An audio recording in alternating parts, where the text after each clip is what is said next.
Estamos con un lujo de invitado, de presencia, que es el doctor Mario Sebastiani. Él es doctor en medicina, tiene un currículum extensísimo. Una presentación justa tomaría mucho tiempo, pero vamos a contar algunas cosas breves que espero estén correctas. Cualquier cosa, doctor, usted me corrige, pero el doctor, entre otras cosas, ha escrito varios libros que se encargan de tener un acercamiento hacia la paternidad en dirección a la responsabilidad y la ética.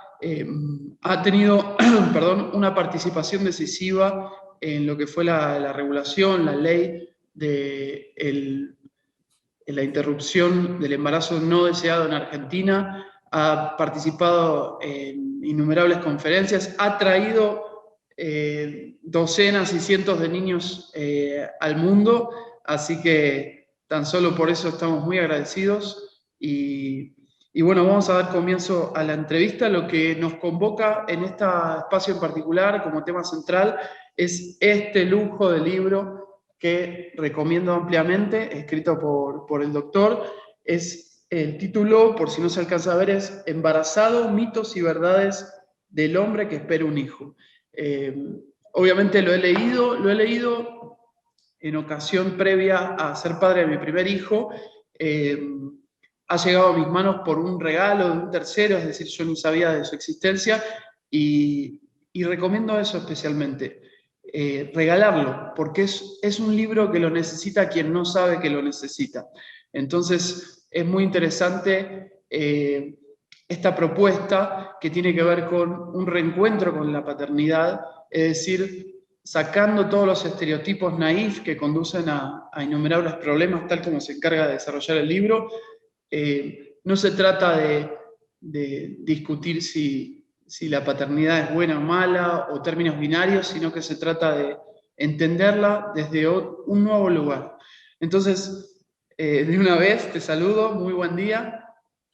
Muy buenos días, Ezequiel, muy gentil vos y toda tu comunidad, y ya somos 3, y muy feliz de estar con ustedes. Te cuento algo, ayer me puse a leer un poco, no nervioso por la entrevista, pero tenía que recuperar algunos conceptos sobre el hombre y la paternidad o la maternidad. Y entonces volví a releer el libro, no digo pasajes del libro, fundamentalmente el inicio, y me gustó. Y me gustó, nunca suelo hacer estas cosas. Pero dije, está bueno esto, está bueno. Y después viste que el libro tiene al final de los capítulos los por lo tanto, ¿no? Yo hago un resumen en todos los capítulos y también me gustaron, me parecieron muy atractivos.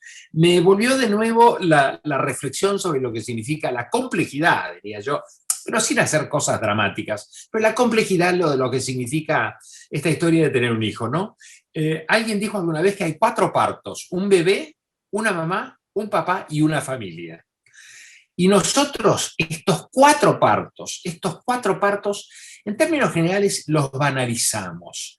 Y a mí me parece que yo me propuse desde hace muchos años, yo leía literatura para embarazadas, porque veía que las embarazadas necesitaban saber de cosas y la consulta era muy breve.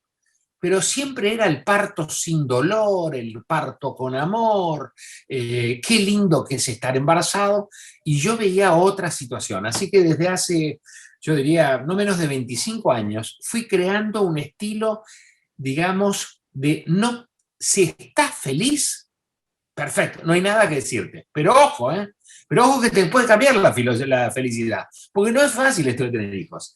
Y si no estás feliz, voy a tratar de acompañarte, voy a tratar de ayudarte. Y esa fue la filosofía fundamentalmente de los hijos, de los libros. Y alguna experiencia también tuve, yo diría no menos de 20 años de dar cursos de psicoprofilaxis, que fue, te diría, Ezequiel, de lo mejor que hice. Yo tengo 11 o 12 mil partos, pero el curso de psicoprofilaxis, para nosotros, ¿no?, llamado el curso de psicoprofilaxis, fue una cosa para mí extraordinaria. Es donde yo me sentía bien médico. donde no solo me sentía bien médico, sino que era yo en ese momento. El parto que yo hago, la cesárea que yo hago, la puede hacer cualquiera, pero ese curso era el que doy yo, y el que va a vos es el que das vos, y el que da el otro le da el otro, y después está Michelle Obama, y después está el otro, cada uno tiene su par. Ahí es donde yo me sentía realmente feliz de ser médico, feliz de transmitir estas cosas, con un gran aprendizaje que por otro lado te dan las parejas, y siempre lo hacía con humor, pero con un humor cáustico, diciéndole, ojo lo que se viene. Y es muy simpático a veces que las mujeres vinieron y dijeron, Mario, es peor de lo que nos contaron, pero dicho con una sonrisa como diciendo, porque por supuesto, quien no tenía hijos y me escuchaba decía, por favor, este hombre no tiene ninguna ternura, pero lo hacía con humor. Y después las mujeres decían, me agarraban del brazo y me decían, Mario, es mucho peor, pero bueno, estamos muy felices igual. Está muy bien. Sí, a ver, yo lo que siempre noto es que es un mundo muy desconocido y es un mundo cambia tanto todo, que no investigar un poco, es decir, cuando hacemos un viaje, investigamos aunque sea 3, 4 datos de cada país. El viaje que toca hacia la paternidad es un viaje a un lugar desconocido, de una manera desconocida. Nosotros vamos a cambiar, vamos a dejar de ser esos mismos, vamos a dormir diferente. Hay una frase que no me lo olvido más de tu libro, que es, nunca vuelves a dormir igual. Y resume muchas cosas, resume esta especie de intranquilidad, de esta otra frase célebre que es, decidir ser padre es decir que tu corazón late afuera de tu cuerpo.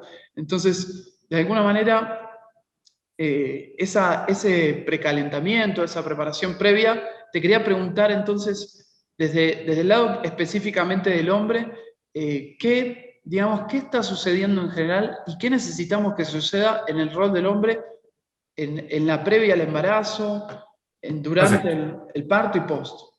Perfecto. Muy interesante la palabra investigación. Se ha investigado muchísimo sobre las mujeres. Inclusive se ha investigado sobre las parejas. No se ha investigado tanto sobre el hombre. Es como que existe ese es un nicho, diría yo, para investigar sobre las cosas que nos pasan cuando tenemos, cuando acompañamos una maternidad. Bueno, sobre tu pregunta, yo lo que diría es, no hay un cliché, no hay una normativa, no hay una guía para hacer estas cosas, sino que lo que me parece, voy a decir cosas un poco desordenadas. Lo primero que se me ocurre es, es una construcción. Primero es una construcción. Cuanto más cerca estés de este proceso de gestación, mejor te va a ir. Si en cambio vos posponés, evento muy frecuente en nosotros los hombres, yo ahora no me ocupo, este es un problema de la mujer, yo ahora no me ocupo, pero cuando nace me voy a ocupar. Lo que pasa es que después cuando nace no me voy a ocupar porque total le está dando el pecho y la que se ocupa más tiempo es la mujer y yo estoy trabajando. No, pero yo cuando sea un poco más grande y camine lo voy a llevar a la plaza. Pero voy a encontrar otra excusa para no hacerlo.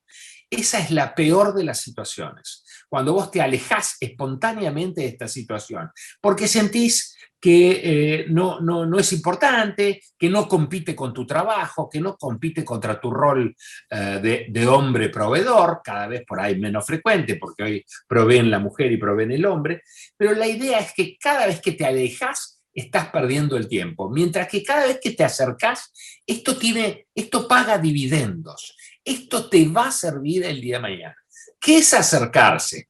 Es un arte, no es una ciencia, es un arte. ¿Qué significa un buen arte? Es acompañar a la mujer, tratar de también investigar, un poco de leer, un poco de escuchar. Hay internet, hoy hay un montón de cosas, los cursos que vos seguramente darás, que son fundamentales, porque la primera cosa es que no tenemos nada que ver.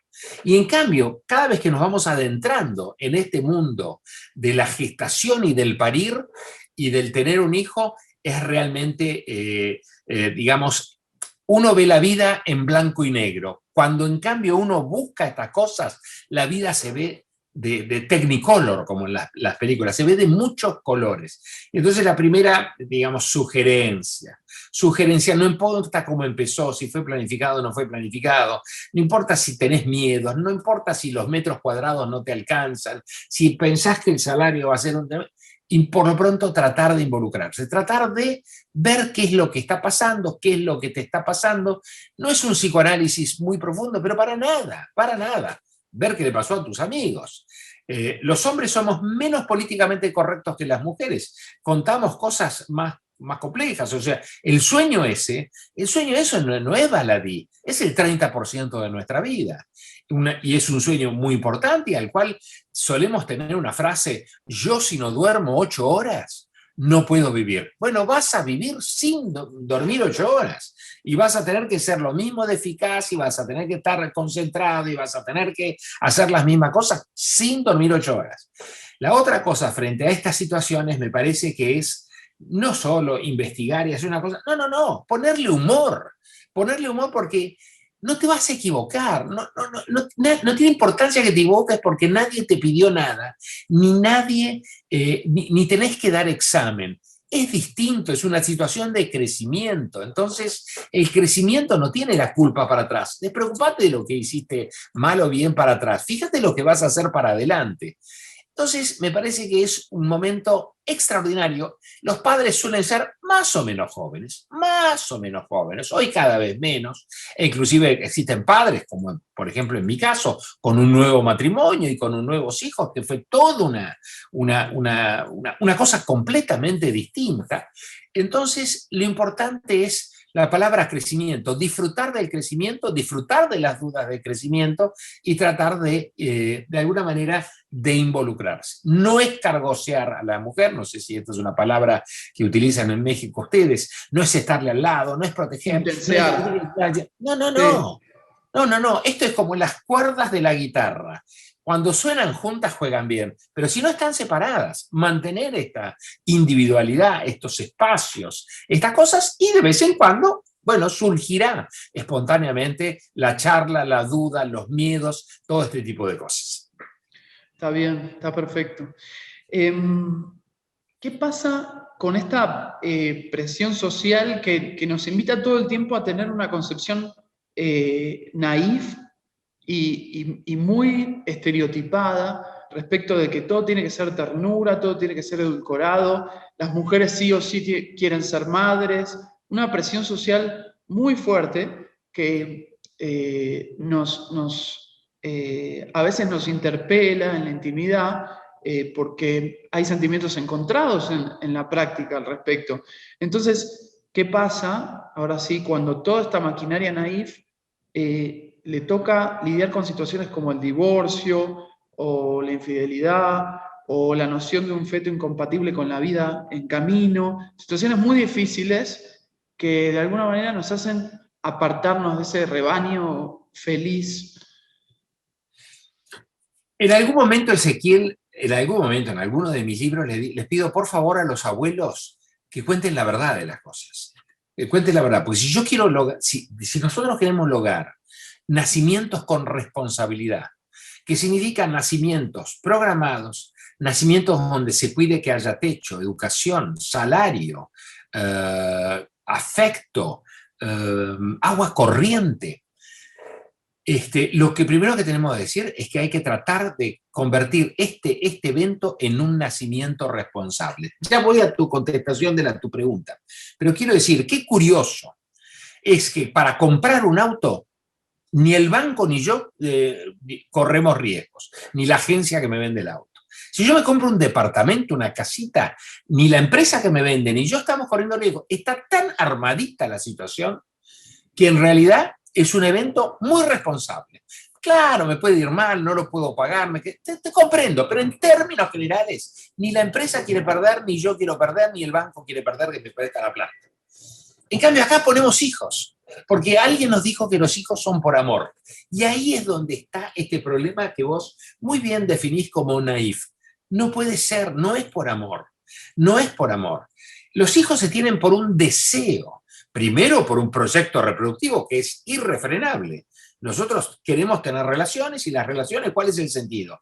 Nosotros como humanos lo hemos convertido en un evento lúdico, pero concretamente quien nos hizo y nos puso espermatozoides, óvulos, erección, ¿cómo se llama? Las ganas de tener relaciones, la libido, todo lo hizo con un evento reproductivo. Entonces, la idea es, tenemos hijos porque tenemos relaciones sexuales primero, y tenemos hijos porque tenemos la duda. Yo digo, uno no dice, ay, yo tengo tanto amor que como me sobra voy a tener un hijo. No, no, no. Yo quiero tener un hijo. ¿Y qué estoy expresando en esto? Pues estoy expresando un deseo. Y yo quiero ser mamá. Es un deseo. El amor surge después y sabemos perfectamente que bien que surge después, pero como inicio hay que saber bien de tratar de controlar este deseo y tratar de ubicarlo en el mejor momento.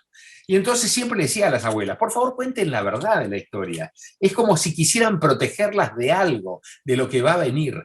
Y me parece que no, que hay que contarlo con sinceridad, repito, con humor, repito, con una realidad y disfrutando de ese crecimiento y probablemente de todas estas complicaciones.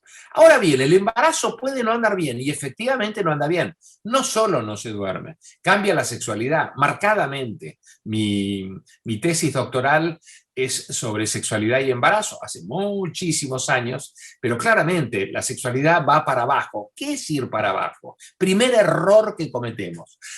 No tengo la frecuencia coital que tenía antes. No importa, eso no es sexualidad. Eso es frecuencia coital. Sexualidad es otra cosa.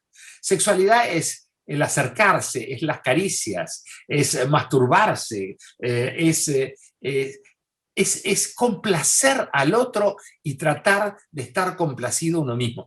Esto es la sexualidad. O si nosotros estamos pendientes de cuántas veces hacía el amor antes, cuántas ahora probablemente no sea lo mismo. Es un momento inclusive de gran infidelidad para el hombre, lo mismo que en el puerperio. El hombre se ha quedado un poco solo, la mujer empieza a tener esta relación muy simbiótica. No es ni mala ni buena, pero es lógico, biológicamente está gestando, nosotros estamos mirando cómo gesta. Y después cuando nace, la mujer está nutriendo, cuidando, aseando. Nosotros seguimos mirando cómo hace todo este tipo de cosas. Entonces, yo diría, no estoy justificando al hombre, lo que estoy diciendo es que es razonable, que si no hay inteligencia emocional, que si no construimos una inteligencia emocional en el hombre, no sea infrecuente la infidelidad o no sea infrecuente el separarse, el separarse o dejarla a la mujer sola, no es infrecuente estar más tiempo con los amigos, no es infrecuente que algunos escapen. Y esto digamos, es una cosa que no importa si está bien o si está mal. Lo que pasa es que tratemos de hacer un diagnóstico. Aquí está faltando inteligencia emocional. ¿Por qué? Porque no nos contaron estas cosas y entonces en vez de entender que el universo de las mujeres ha cambiado en esta situación tan importante, nosotros creemos que es Susana la que cambió, que es Teresa la que no me quiere más, que es María la que no me está dando bolilla o tiempo porque está con su bebé permanentemente.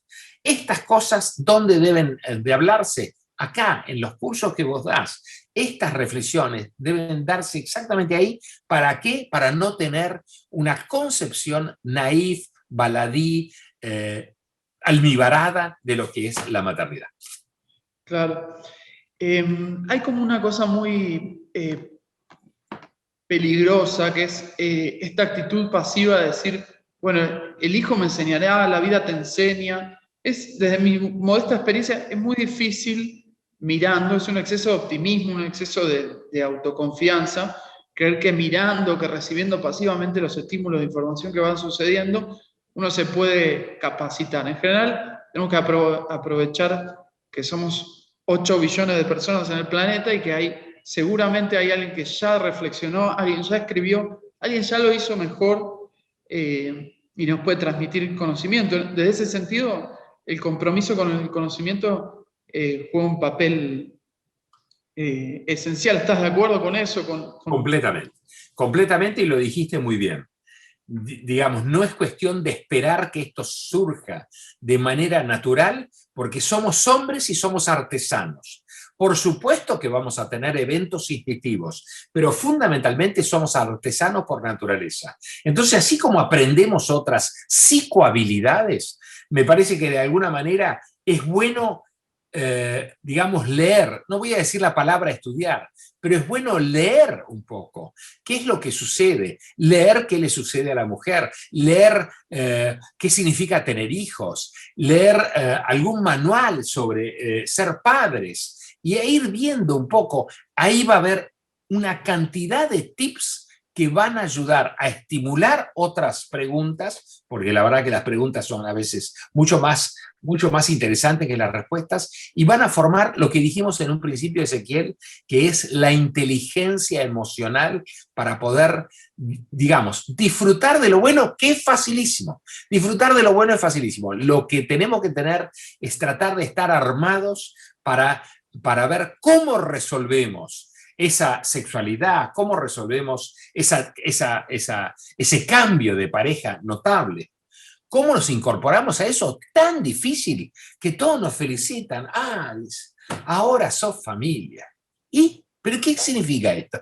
Ah, ahora soy familia. ¿Y qué? ¿Es bueno esto? ¿Cómo se come esto? ¿Cómo se hace? ¿Cómo se gestiona esta situación? Uno sabe, ¿no? Gestionar un negocio, una empresa, una profesión. Pero ¿cómo se gestiona esto de la familia? Y es una cosa que hago solo. No, no. Es la dinámica de mi pareja, es la dinámica de cómo es mi hijo, porque todos los hijos no son iguales. Hay hijos fáciles e hijos difíciles. Malos no hay, pero hay hijos fáciles y hay hijos difíciles. Esto hay que tenerlo bien claro, o vamos a ponerlo así. Hay hijos cómodos, hay hijos incómodos. Y eso se surge cada vez que vos le preguntás, ¿y cómo son los chicos? No, este es bárbaro. El problema es este. Este bárbaro no es que es mejor que el otro, no, este no me trae ningún problema porque anda con su vida fácil, el otro es demandante, es complicado, no le va bien en el colegio. Bueno, hay que lidiar con estas cosas, pero de nuevo, hay que tratar a través de lo que vos decís, que es investigar, bucear, reflexiones, dichos, cosas, para ver qué pasa. Ah, otra cosa que te quería decir, Ezequiel, es cierto que estamos en una situación naif, pero también es cierto que las sociedades cambian. Hoy cada vez hay más obras de teatro cómicas, en términos generales son cómicas. Las películas, hoy Hollywood nos muestra películas digamos, de desopilantes, de familias o de parejas o de separaciones con hijos, con lo cual un poco yo diría que la maternidad y la paternidad salió del closet. O sea, hoy en cambio no está mal que yo te diga, Ezequiel, ¿sabes una cosa? Tengo un lío acá infernal con mi hijo, tengo un lío con mi mujer, no me va bien, y decirlo inclusive hasta socialmente, en presencia aún de mi mujer, en una reunión de amigos, la estamos pasando mal, bla, bla, bla. Oye, antes no, antes como era el mundo, era mucho más estructurado y políticamente correcto. No se podía dudar de que el amor por la pareja era fundamental, no se podía dudar que nosotros amábamos a nuestros hijos. Entonces, esto dejó de ser políticamente correcto, salió del closet y tenemos más capacidad para poder expresarnos, y lo que nos llega de lectura, que me parece muy interesante, es exactamente que lo que nos está pasando le pasa a muchísima otra gente. Está muy bien, muchas gracias. A ver, ¿qué pasa con estas técnicas actuales, muy recientes, de manipulación genética, por ahí me expreso de manera equivocada, no soy médico, pero existen hoy en día una cantidad de recursos impensables que hace pocos años eran solo de la ciencia ficción, como por ejemplo concebir un hijo con dos personas del mismo sexo tomando información genética. Aquí lo llaman, creo que técnica ropa, no sé cómo lo llamarán en Argentina o si es igual, pero ¿qué te produce este tipo de situaciones? Primero, Ezequiel, recordar que hace 44 años que hago este trabajo, con lo cual es un mundo nuevo también para mí. De cualquier manera, es un mundo cada vez más frecuente. Es no solo las parejas de un mismo sexo, sino que además es cada vez más frecuente mujeres solas. Y muy interesante, las parejas, un gran logro de la ciencia que pueda darle a parejas de un mismo sexo un hijo, y gran logro de la ciencia que alguien sin necesidad de tener una pareja o de tener un sexo lúdico o de tener un sexo reproductivo pueda tener un hijo. Es interesante. Y es muy interesante esto. ¿Por qué es interesante? Porque primero aparece la técnica y después aparecen los clientes. Eso es muy interesante. No es que los clientes, los gays, le dijeron, señores de la fertilidad, por favor, háganos tener un hijo. No, un día dijeron, ¿saben que se puede tener hijos de esta manera? Ahí podemos salir y ahí vemos que aparece una clientela que antes o estaba, era submarina, por decirlo así, no la veíamos.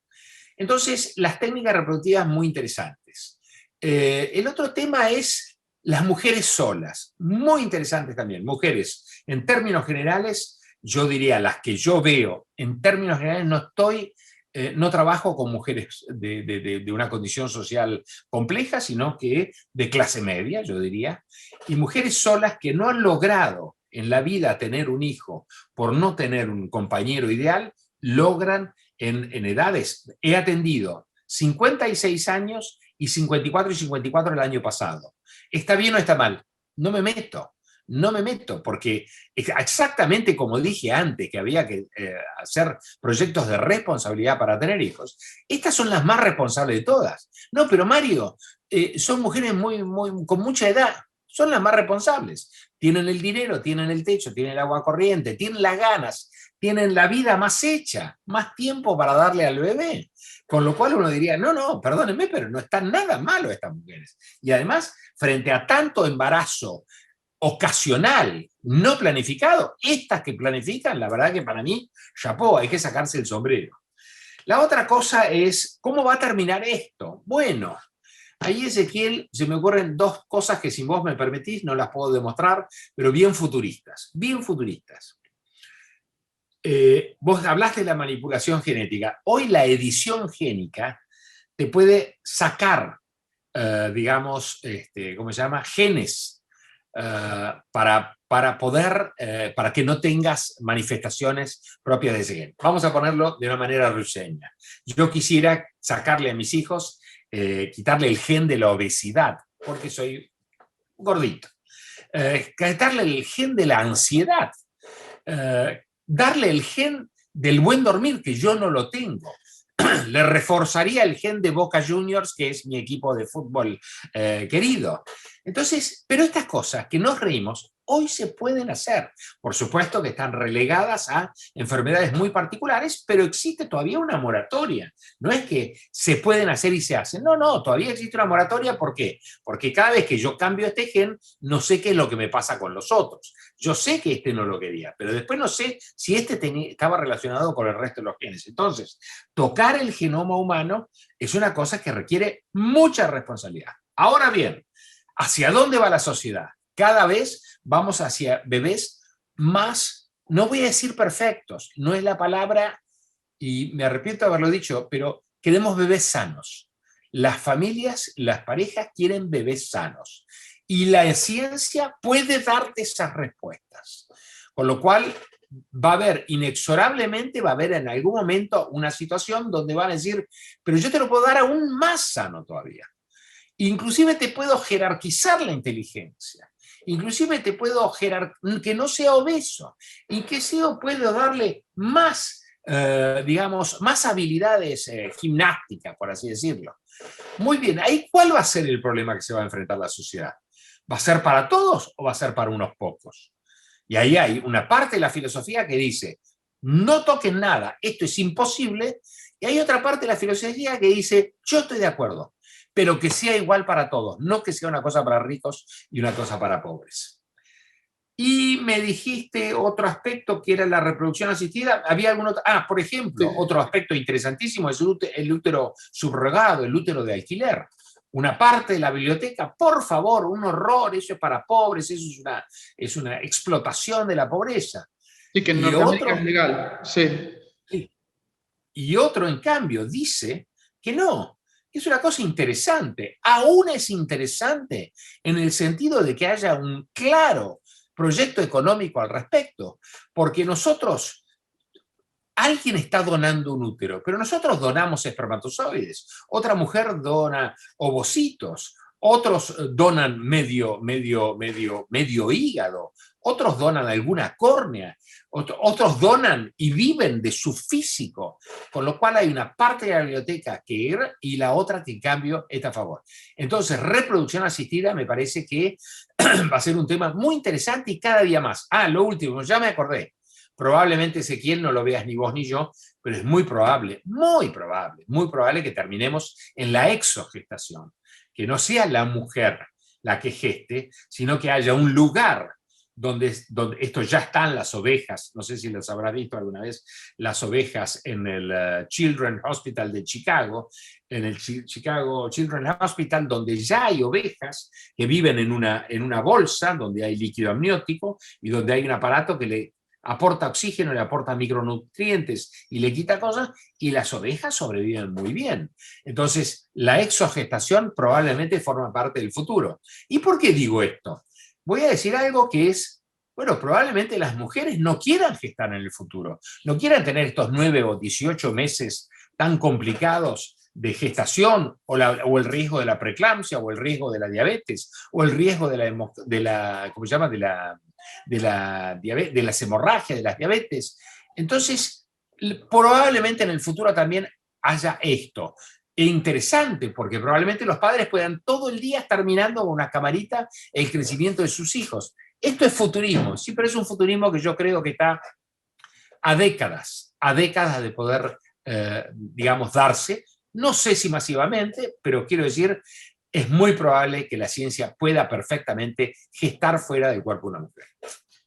Claro. Y con respecto volviendo a lo que es la paternidad y la maternidad, ¿hay algún indicio de memoria genética de esto que bien llamamos instinto maternal? ¿Es una construcción cultural? ¿Cómo lo ves o qué sabe la ciencia del tema? Por supuesto que existe el instinto y esto es vivenciable cada vez que una hembra está pariendo en el mundo animal. Claramente esto sucede y se nota que hay un evento instintivo. Hay una codificación genética que lo lleva ¿a qué? A protegerlo, a ofrecerle el pezón, el pecho. Todo esto me parece que está codificado. ¿Qué pasa con el hombre? ¿Qué pasa con la mujer? Con la raza humana. Pasa que la cultura aniquila totalmente estos aspectos instintivos. ¿Por qué los aniquila? Porque nos da educación, porque nos jerarquiza algunas cosas, pero nos frena otras. Y entonces vamos perdiendo el instinto. Tal es así que es muy interesante en las mujeres, de nuevo dicho con humor, que algunas dijeron y me enseñaron y nos enseñaron a nosotros: ¿dónde está el instinto, doctor? ¿Dónde está? No sé qué hacer con la lactancia. ¿Dónde está el instinto? Bueno, lo tiene atrofiado. Entonces, con más razón, a la falta de esto instintivo, que parecería que es automático, que parecería que es una cosa automática, porque si tuviste un hijo te aparece todo automáticamente. No. Hay que comentar, por ejemplo, que la lactancia es fantástica, pero tenés 5 días por delante, que son bravos. Hasta que aparece la leche, tan lleno de piedras este camino. Entonces, ahí es donde me parece que uno tiene que decir, ¿existe el instinto? No hay ninguna duda. ¿Cuál es el problema del hombre? Que se lo aniquilan. ¿Con qué? Con otras cosas mejores, que son la educación, la artesanía, la información, la protección, la indicación de no hacer cosas instintivas, sino de hacer cosas aparentemente bien procesadas o que tienen evidencia científica. Ese es un poco el tema. Creo que el instinto en la charla de hoy para nosotros, Ezequiel, existe, pero no apelen solamente a él porque no les aparece con mucha facilidad. Sí, justo, no por ser autorreferencial, pero comentando algo que me sucedió hace poco. Yo tengo una hija de 2 años que estaba obsesionada con jugar a la muñequita, la bebé, la duerme, la cambia. Entonces, en consulta con una pediatra especialista en crianza, le comentaba esto y me dijo, sí, es que es la edad en la que aprenden a ser madres. Y me dice, ¿y los varones también? Y yo tengo un niño de 4. Y yo le decía, pero yo no recuerdo que mi hijo mayor esté obsesionado con ese tipo de cosas. La cultura machista también hace que nosotros suprimamos ese momento de juego porque lo vemos como algo afeminado. Entonces, en realidad el niño pide eso y quién sabe no nos dimos cuenta y les dimos un autito, un camión. Y lo frenamos. Exacto. De cualquier manera, Ezequiel, me parece que el comentario de la pediatra no tiene por qué ser verdadero o falso. Está claro que somos distintos. Está claro que la función reproductora y de nutrición que tiene la mujer, nosotros no la tenemos. Con lo cual, claramente somos distintos. Con lo cual, es muy probable que tengamos algo de protección sobre el resto, pero no es tan evidente como una niña de 2 años, de 3 años, que con muñecas se elabora, se arma un mundo de fantasía que tenga bastante que ver con el futuro. En el hombre es probable, pero probablemente también, ¿qué es lo que sucede, Ezequiel? Nos es fácil ver a tu hija de 2 años. Lo que por ahí no nos es fácil es ver al varón de 4. Y entonces ni lo vemos, ni lo estudiamos, y entonces no lo sabemos interpretar, pero probablemente tenga algunas acciones que sí signifiquen algo relacionado, no digo con padre, sino con cuidado, con tener a alguien de menor edad, con tener a alguien, pues, probablemente nuestros ojos todavía no lo sepan ver. Muy bien. Y volviendo a esto de las edades tempranas, ¿qué edad crees conveniente para la educación sexual? ¿En qué momento? ¿Qué cosa? ¿Cómo está ese tema? Porque en realidad todo esto empieza desde muy temprano. El tema está muy mal. En mi país, no sé en el tuyo, nosotros tenemos una ley desde el 2012, o sea, es una ley que tiene ya 9 años. No existe la educación sexual en mi país, salvo el colegio tal que tiene alguna cosa, el otro colegio tal que tiene alguna otra cosa, o cuidadito, los colegios católicos que tienen educación sexual. Abstenete de tener relaciones sexuales y abstenete de investigar este tema porque no tenés edad para hacerlo. Eso es una educación, imparten un concepto. Yo diría que está mal, pero no importa, pero imparten un concepto. Ellos tienen presente la educación sexual y es represiva. No es solo la Iglesia Católica, no nos equivoquemos. También hubo presidencias en Estados Unidos, la presidencia de Bush, la presidencia de Trump, que pusieron mucho dinero en lo que es la abstención, en vez de poner el dinero en los métodos anticonceptivos. Vuelvo a tu pregunta igual. ¿Cuándo? En el jardín de infantes. No solo lo que damos nosotros probablemente como actitudes nuestras como padres, que están en el baño, en el cuidarlo, en el vestirlo, en el no vestirlo, en ponerlo al pecho, en no ponerlo al pecho, en dormir o no dormir con él, sino que luego viene lo que tiene que ser la educación sexual, donde tiene que intervenir el Estado. Y eso para mí es desde el primer día del jardín de infantes. ¿Pero cómo? Entonces, ¿qué me dicen algunos, yo diría algunos ciegos de inteligencia, que es, pero ¿cómo le vas a hablar de dispositivo intrauterino?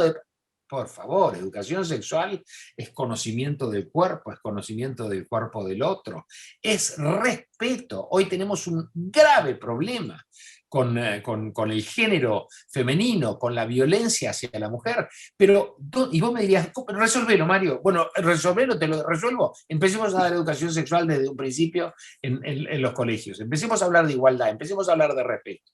Y después ir continuamente aumentando de acuerdo a la edad, digamos, las pautas determinadas. Pero educación sexual no es para no quedar embarazado. Educación sexual es para, digamos, conocerse, para respetarse, para saber que uno puede tener un placer, pero puede hacer daño, para no gestar, para no quedar embarazada, para no tener enfermedades de transmisión sexual, pero también se podría hablar del goce sexual. Es una cosa que habría que hacerlo durante toda la currícula. ¿Qué es lo que hicimos? No lo hicimos. ¿Y cuál es el resultado? Mi país tiene 4 veces más embarazo adolescente que, digamos, que otros países de Europa u otros países del norte de nuestro continente. Entonces, ese es eso que para colmo, le preguntás a un político y te dice, no, pero es lindísimo, las chicas de 16 años están contentas. ¡Qué horror! ¡Qué horror! Qué horror que contesten con esta liviandad una problemática muy, muy importante. Nosotros en nuestro país tenemos 16% de las personas que nacen de una mamá que tienen menos de 19 años. Salvo el grupo de médicos, salvo el Ministerio de Salud, todos los demás no les importa nada. Les parece que, bueno, no hay ningún problema. Pero ¿cómo no hay ningún problema? Esto aleja a la mujer del trabajo, aleja a la mujer de la educación, la somete al hombre de una manera tremenda. Con lo cual, entonces, educación sexual es algo que hay que empezarlo el lunes, pero Ezequiel, no para que haya un resultado el martes, para que haya un resultado en una generación. Porque para que un docente sea eficaz en educación sexual, ya tiene que haberla recibido él. ¿Quiénes tienen educación sexual? Los países del norte de Europa son los que realmente han hecho, digamos, el mayor avance y donde menos abortos hay, más anticoncepción, más libertad sexual, pero sin pagar un precio por la salud sexual y reproductiva, con lo cual creo que estamos encorsetados en conceptos, en preconceptos, en eventos culturales, religiosos, que no nos permiten avanzar y donde claramente los que se perjudican son los jóvenes. Y aún más los jóvenes que tienen una peor situación socioeconómica. Claro. Bueno, entonces, por mi parte, no se me ocurre más para preguntar. No sé si quieras tener un espacio para decir algo en particular, pero hemos pasado por todas las preguntas que teníamos previstas y te agradezco mucho. Entonces, simplemente volver a recordar este gran libro. Muchas gracias, muchas gracias. Sí, para estar preparados para la paternidad, que es un viaje desconocido. Es una universidad muy curiosa porque primero te dan el título y después viene la carrera. Así que correcto, es importante prepararse. Del doctor Mario Sebastiani, Embarazado, mitos y verdades del hombre que espera un hijo. Bueno, hemos hablado de muchos más temas que los que toca el libro. Los invito a seguirlo en redes, a descubrir el mundo del doctor Mario, que tiene muchas conferencias ahí en YouTube para aprender, para ampliar la mente. Un saludo para Argentina desde México. Muchas gracias, Ezequiel. Ha sido un verdadero placer y a tu comunidad de Ya Somos Tres, un abrazo muy, muy, muy grande y ponerle humor a las cosas. Que sigan bien. Hasta luego.